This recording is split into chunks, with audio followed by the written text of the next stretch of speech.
Hello and welcome to another episode of my podcast, which is called A Cuppa with Anna. I'm really excited to welcome my guest today. I'm joined by Karen Morledge, and Karen is a public relations specialist. She runs her own business from home in Somerset. I just wanted to say it like that. Yeah. And she shares her house with her husband, 2 children, Labrador, cat, hamsters, and a koi carp. Several koi carps. Yeah. So I'm guessing that you like animals, Karen.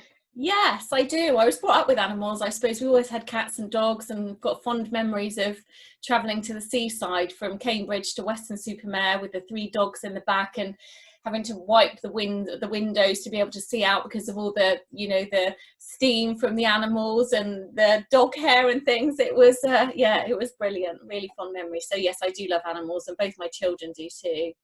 Yeah. And so you grew up with a bit of a pub life, is that right? Yes, I did. When I was about 12, my parents bought a pub in Cambridgeshire where we lived, and it had a restaurant with rooms. So as I grew up, I sort of worked my way through the various different roles there. So I started just doing a bit of washing up and helping my mum in the kitchen, and then waitressing, and then behind the bar and doing the usual kind of cleaning duties and things like that. So a bit of a misspent youth. I can play darts, pool, all sorts of things. So yeah, that was great. And I guess that's probably where my kind of entrepreneurial business spirit comes from, I think. So yeah, that's great. And then when I left school, I didn't do very well in my GCSEs at all. Yeah, what grade did you get in maths, Karen? I got an E. I got one above you. I got a D. Oh, did you? Yeah, high five. Anything, absolutely. Anything less than a C was just not good. But I did get a B in English literature, which I love. So maybe that's probably why I've gone on to love the English language and writing and words and so on so much with my career. Mm-hmm. So tell me a little bit about PR and how you got into it, how you found your passion for it. When was that moment? Tell us a bit about it. I don't think there was a moment as such. I guess throughout my career I've always had different roles that involve communication, I guess, as many of us do. I've got a passion for writing, real passion for business and helping other people, really. And during my various roles over the last kind of 20 years, I've always done something that's been in sort of marketing, communications and PR. I went back to university when I was 30, and I graduated when I was pregnant with my daughter. So I was working full time, doing an MSc in management, and then got pregnant and had to do my 30,000 word dissertation whilst I was working and pregnant. So that was quite full on, actually. But it's then that I really got into the PR side of things a while back. So I set up my own business after my maternity leave. I didn't go back to my sort of corporate communications role for an organisation in Somerset, and I set up my own business in 2010. That was in the midst of a recession, and my dad says, what on earth are you doing? You've just given up a really good career to set up your own business. And I said, no, it's fine. I know what I'm doing. I've got a business plan and everything. I'm going to invest a little bit of my money and buy an office chair and things. And so I literally had the spare bedroom in our previous house, and my little black book of contacts, laptop and a mobile phone, and off I went. And I was delighted with how that went. It grew much bigger than I anticipated. The business plan went out the window. I had to employ a team, and it grew to the point where I was approached in 2017 by an agency, a bigger agency in Taunton, who offered to buy my business. So I sold that in 2018. You did all right then. Yeah, I did okay. It wasn't big bucks, but I was employed by them as one of their directors, and I built up a marketing team within the digital agency there, and then I did 10 months there as a handover, And it was never really the same. It wasn't my business. For anyone that's got their own business, you'll know that it's sometimes like having a child. And for me, that was my baby, Plum Communications and PR, which was the name of my former company. So I sold that, did my handover, and then my dad was taken ill. He was diagnosed with stage 3 lung cancer in 2018. So I decided that the time was right for me to take a bit of time off and to spend some time with him. So I gave up my role as the director at the agency, spent a lot of time travelling to and from Cambridge to be with my dad for his hospital appointments. I took my children to see him when it was his final chemotherapy session, which was just amazing. I was there when he had his operation to have half of his lung removed. And then last year he became cancer free, which was just the best news. The incredible, teams at the hospitals that he was cared for were just amazing. And it's absolutely brilliant. And I've just been up there to see him this weekend actually, and had a fab time fishing with him. It's really nice. Aww. Yeah, I'm very much like my dad actually. Yeah, quite hardworking, driven. He likes fishing, I like fishing. He likes motorbikes. I'm a bit of a petrol head. I've got a Vespa in the garage, which is really? Yes, Daisy. Yeah, she's bright yellow. She's beautiful. So I'm going to go for a ride on her tomorrow. Oh my goodness. Yeah. So that, I think that's one of my outlets really from work. Yeah, definitely, as well as some of the creative stuff that I think we're going to talk about today, which is great. Mm-hmm. This drive that you talk about, are you someone that will literally work 24/7? Do you have to slow yourself down a bit?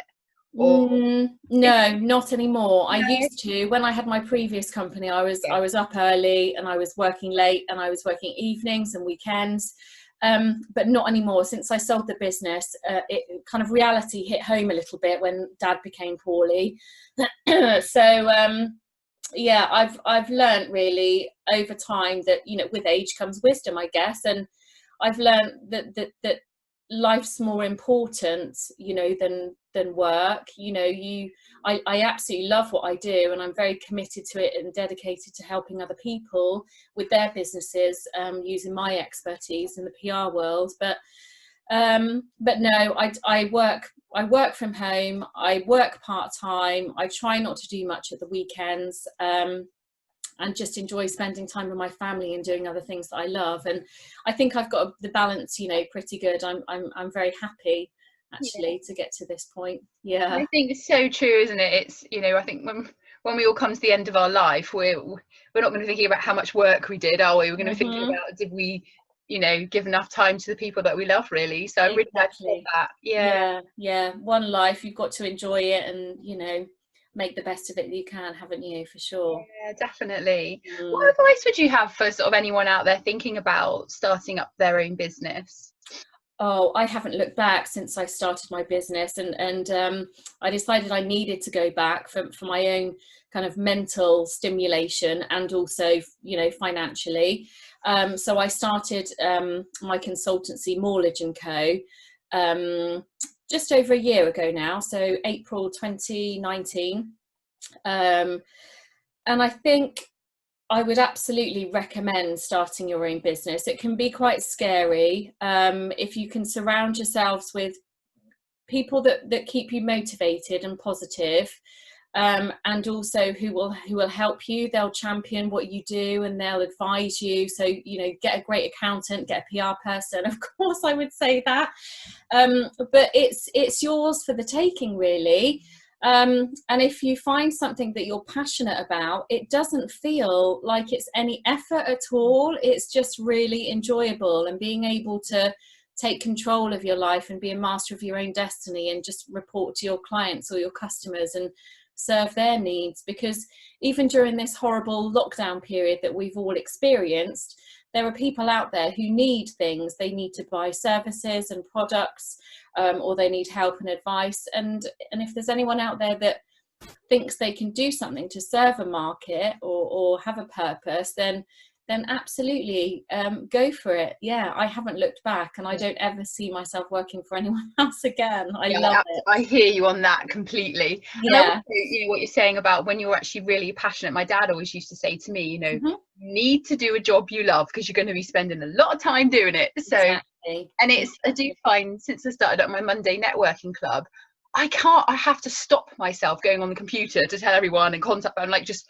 have an hour off, Anna, have an hour, because you're so excited, aren't you? That's brilliant. Yeah, that's great. And I love that passion and enthusiasm.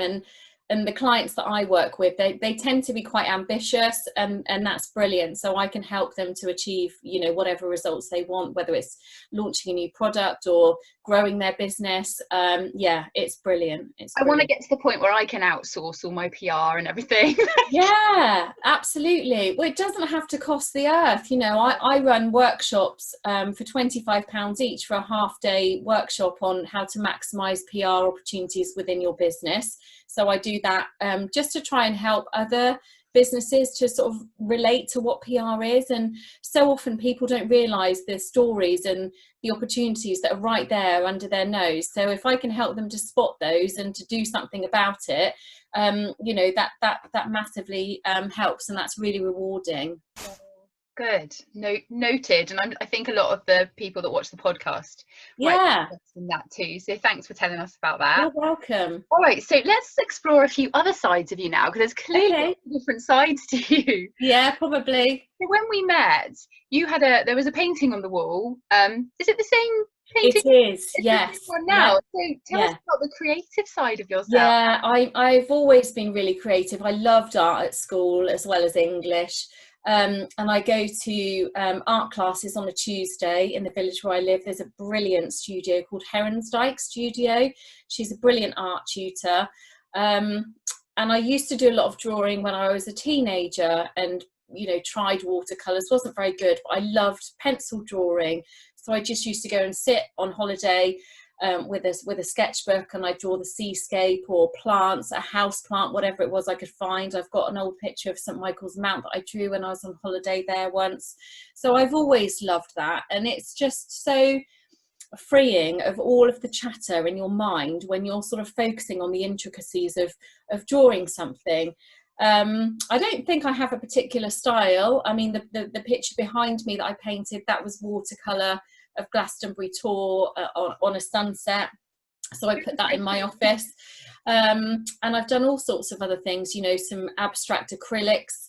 My daughter had her bedroom painted, and she got a duvet set that was kind of orange and grey, and then she wanted a picture to sort of match that, so I did something for that. So yeah, my house has got a few of my bits of art on the walls, but it's a lovely thing to give as a gift as well. And even though they never, they're never quite perfect, they're good enough, and there's nothing more lovely and than sharing a beautiful thing that you've spent time and love and attention on, and giving that to someone and them appreciating it. I remember I had to get some help from my tutor. It's really hard drawing people and animals, and I took a lovely photo of my dad's dog and my little boy in a field. The dog was facing him, and I've got his my son's background and the back of his body, and that's something that I use as inspiration for a painting, another watercolor that I did, and that's hanging in my dad's house, and that's really lovely to see that. Aww. Yeah. And I sort of just picked up on what you said about there's a Tuesday class that you go to. I think that's so important with art, isn't it? I think having that accountability almost, because I think as we do become grown-ups and we are busier, we can forget that little creative that's inside, and that's obviously, as you know, that's something that I really stand for. Absolutely. So yeah, I think that accountability is really important. Definitely, because I just don't think I'd do it otherwise. I mean, I take my stuff sometimes when I go on holiday, and that's great, but as a busy mum with children and a dog to walk and things, and I'm the main kind of cook in the household. My husband does not really cook very well. So there's never much time to do art unless I go to my classes on a Tuesday, which have not been happening. So that's been really tricky. Yeah. Oh, so tell us a bit more about your husband then, because how did you guys meet? 18 years ago, I started work at the town hall in Weston-super-Mare. and I'd been there for about a month, and I'd got my little office, room 318 on the third floor of the town hall building, and I had trouble with getting my printer to work, so I logged a call with IT. And in those days, you just used to press 4444, and somebody on the help desk would answer the call. And anyway, there was a knock at the door about an hour later, and in walked this guy from IT, Tony Morledge, and you can probably tell that the rest is kind of history now, because I took his name when we got married in 2005. Ah, so like, did you know the moment you saw him, or what? Like, what happened? Like, yeah, serious? Kind of love at first sight, really. There was a twinkle in his eye, definitely, and we just got chatting, and after he'd left, my boss, who was sat next to me, said, "Oh, there's a bit of a spark there, wasn't there?" And I thought, yeah, I think there was. And then he had joined very recently, about a month after me, and we both went on the corporate induction day, and I walked in and he was sat down, and I thought, oh, there he is again. So we sat down and you know, chatted, and then we go to pub quizzes and things together, and there was a nice group of friends that we all had, and we do a lot of stuff together. So yeah, that was amazing. Yeah. Oh, I love a love story. Yes. Warms my heart for the day. Oh, that's nice.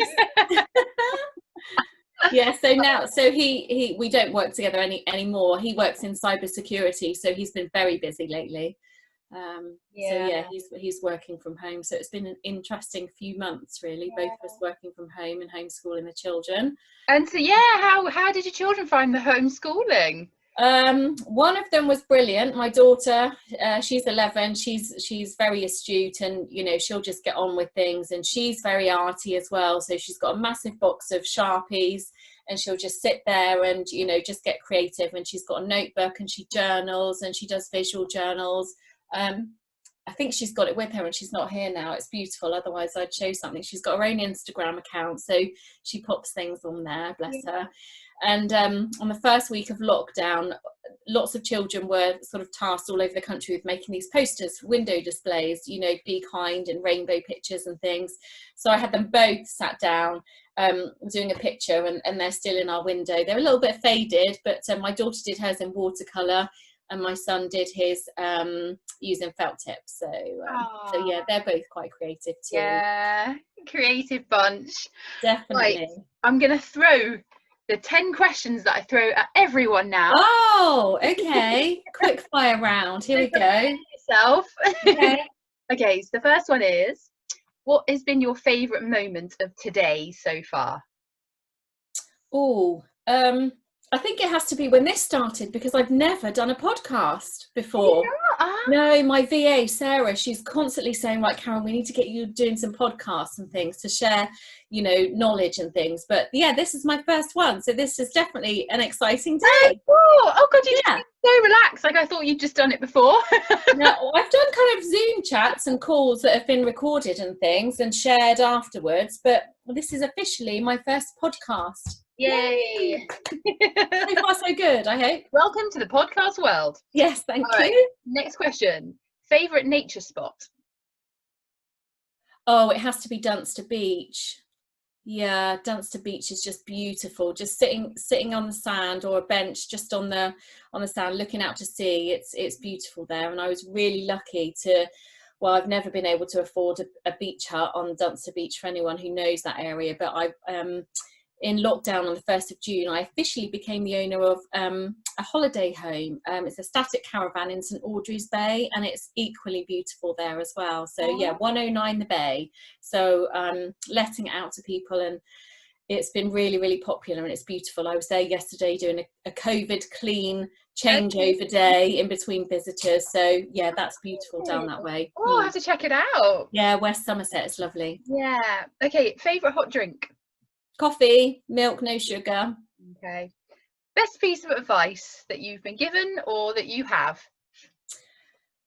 I think my advice would be yourself and believe in yourself. That's got me a long way. When the switch triggers, that you believe that you're good enough at what you do, whether it's you're a good enough mum, or you're good enough wife, or you're good enough at what you do for a career, that's huge. You know, for years other people would say that's brilliant, you're such a good mum, and you think nah.